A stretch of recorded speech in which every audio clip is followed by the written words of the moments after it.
একটা একটা করে দুটো দুটো করে আমি ডিমগুলো দিয়ে দিচ্ছি। আর দেখতে পাচ্ছ বন্ধুরা তরকারিটা কত সুন্দর হয়েছে, কালারটা দেখেই বুঝতে পারছো। গুড মর্নিং আমার প্রিয় বন্ধুরা, সবাই কেমন আছো? আশা করি যে যেখানে আছো ভালো আছো, সুস্থ আছো। আমিও বেশ ভালো আছি। আজকে আবার একটা নতুন ব্লগ নিয়ে হাজির হয়ে গেলাম তোমাদের কাছে। আশা করব প্রত্যেক দিনের মতো আমার আজকের ব্লগটা তোমাদের খুব ভালো লাগবে, তাই ভিডিওটা না টেনে টেনে সম্পূর্ণ দেখার অনুরোধ রইল।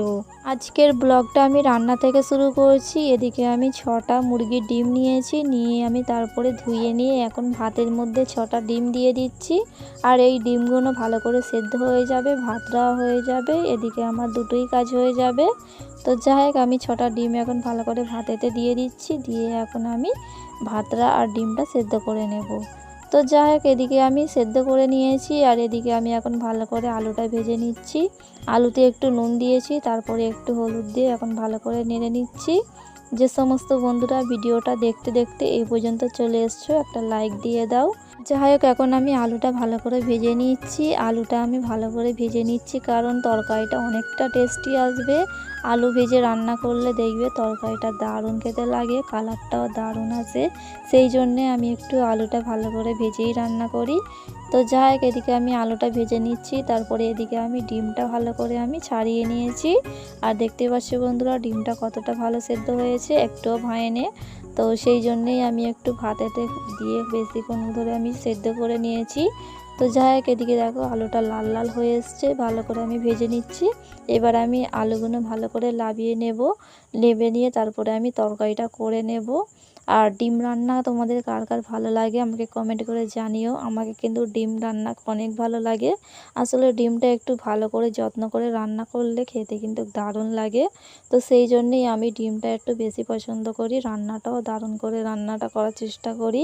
তো যাই হোক, এদিকে আমি ভালো করে পেঁয়াজটা লাল করে নিয়ে তেল দিয়েছি, তারপরে আমি আদা দিয়েছি, দিয়ে তারপরে আমি তেজপাতা দিয়েছি, ঝালের গুঁড়া, হলুদের গুঁড়া, নুন সমস্তটা দিয়ে এখন আমি ভালো করে নেড়ে নিচ্ছি। এরকম করে রান্না তোমরা করবে, দেখবে দারুণ খেতে লাগবে। তো আমি এরকম করেই রান্না করি, তোমাদের তাই দেখাচ্ছি। তো দেখো বন্ধুরা, আমি এখন আলুটা যেটা ভেজে রেখেছিলাম ওই আলুটা এখন দিয়ে দিলাম, দিয়ে এখন ভালো করে আমি নাড়ছি। আর তরকারিটা দেখেই বুঝতে পারছো কতটা সুন্দর হবে, লবণীয়। তো যাই হোক বন্ধুরা, দেখো কালারটা দারুণ এসেছে। তো যাই হোক, এদিকে এখন আমি ভালো করে নেড়ে নিচ্ছি। যে সমস্ত বন্ধুরা ভিডিওটা দেখছো লাইক দিতে কিন্তু একদম ভুলো না। যাই হোক বন্ধুরা, আমাদের যেহেতু বাড়ি ছিল না, এখন নতুন বাড়ি হয়ে গেছে, আর এগুলো তো এলোমেলো হয়েছিল, সেই জন্যে এগুলি ভালো করে আমি ধুয়ে নিয়েছি। আর দেখতে পাচ্ছ বন্ধুরা, এগুলি কাঁচের আর কড়ির জিনিস, এগুলি ভালো করে ধুয়ে একটু সাজাবো, সেই জন্যে সমস্ত জিনিসটা ধুয়ে নিয়েছি। তো যাই হোক বন্ধুরা, এই ছোট বাটিটা দেখো কত সুন্দর, তাই না? একদম ছোট্ট মতো। এতেই কোনো অতিথি আসলে নুন দেওয়ার পক্ষে অনেকটাই ভালো। তো সেই জন্যে এটা মা কিনেছে, আমাকেও একটা দিয়েছিল, আমার শ্বশুরবাড়িতে আছে আর এখানে একটা আছে।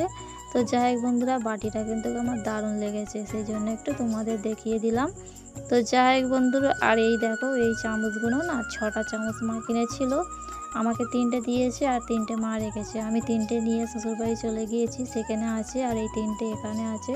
তো যাই হোক বন্ধুরা, মা যখন যেটা কেনে সেইটা আমাকে দিয়েই, মানে যেটা কেনে আমাকে হাফ দিয়ে মা হাফ নিয়ে রেখে দেয়। যাই হোক বন্ধুরা, এদিকে আমি ভালো করে এগুলো ধুয়ে নিয়েছি, বোন ওদিকে ভালো করে মুছে নিচ্ছে, মুছে নিয়ে তারপরে ওগুলো সাজানো হবে।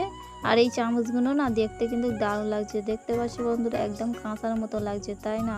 আর এই যে পেয়ালাটা দেখতে পাচ্ছ, এটা আমার বিয়ের সময় পড়েছিল, মানে বিয়ের সময় যারা খানা খেয়েছিল তারা দিয়েছিল। এটা ফাঁকার কেউ দেয়নি, মানে আমার একটা বন্ধুই দিয়েছিল, মানে ওকে দাওয়াত দিয়েছিলাম, ও এটাই দিয়েছিল। তাই একটু দেখাচ্ছে তোমাদের আমার বিয়ের স্মৃতিটা। তো যাই হোক বন্ধুরা, কাঁচের বাটির কিন্তু খুব একটা কাজে লাগে না, তোমরা দেখবে।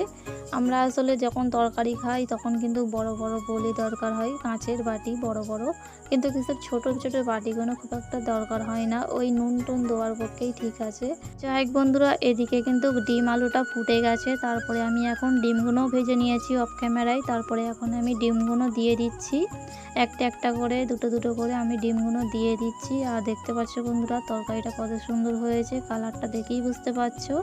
আসলে ডিম রান্না এরকম করে রান্না করলে কিন্তু দারুণ খেতে লাগবে, তোমরা এরকম করে ট্রাই করে দেখতে পারো। তো যাই হোক, এটা কিন্তু আমি শুকনো করে রান্না করব, এতটা ঝোল রাখবো না। আর এতটা ঝোল রাখলে না খেতে কিন্তু কতটা ভালো লাগবে না, একটু মিডিয়াম মিডিয়াম থাকবে, খেতে কিন্তু দারুণ লাগবে। তো যাই হোক বন্ধুরা, আর ভেজেছিলাম একটু শাক, দেখতেই পাচ্ছ, তোমাদের দেখানো হয়নি। একটু শুকনো লঙ্কা দিয়ে ভালো করে শাকটা আমি ভেজে নিয়েছি, আর হ্যাঁ, একটু রসুনও দিয়েছি। আর এই শাকটা না খেতে অনেক সুন্দর লাগে, আমাকে যদি তোমরা প্রত্যেক দিন দাও আমি তাহলে প্রত্যেক দিনই খাবো, কারণ এই শাকটা আমার অনেক প্রিয়। তো যাই হোক বন্ধুরা, খাওয়া দাওয়া করে নিয়েছি, করে নিয়ে তারপরে এখন উঠেছি বিকেলে। আর দেখো আকাশটা কেমন মেঘলা করে এসছে, দেখতেই পাচ্ছ বন্ধুরা। তো আকাশটা দেখো, তোমাদের আমি দেখিয়ে দিচ্ছি। তো দেখতেই পাচ্ছ বন্ধুরা, আকাশটা কেমন মেঘলা করে আছে। আর ওই যে দেখতে পাচ্ছ প্যান্ডেল করা আছে, ওখানে না বিয়ে হবে, মানে বিয়ে বাড়ি একটু আছে, তাই জন্যে ওখানে প্যান্ডেল করেছে। আমাদের না, মানে পাড়ার একজনের বিয়ে হবে, তো ওখানে খাওয়া দাওয়া করাবে, সেই জন্যে। তো যাই হোক বন্ধুরা, আজকের ব্লগটা আমি এখানেই শেষ করেছি। আমার আজকের ব্লগটা কেমন লাগলো কমেন্ট করে জানিও। তোমরা সবাই ভালো থেকো, সুস্থ থেকো, সবাই নিজের খেয়াল রেখো। দেখা হবে আর একটা নতুন ব্লগে। টাটা।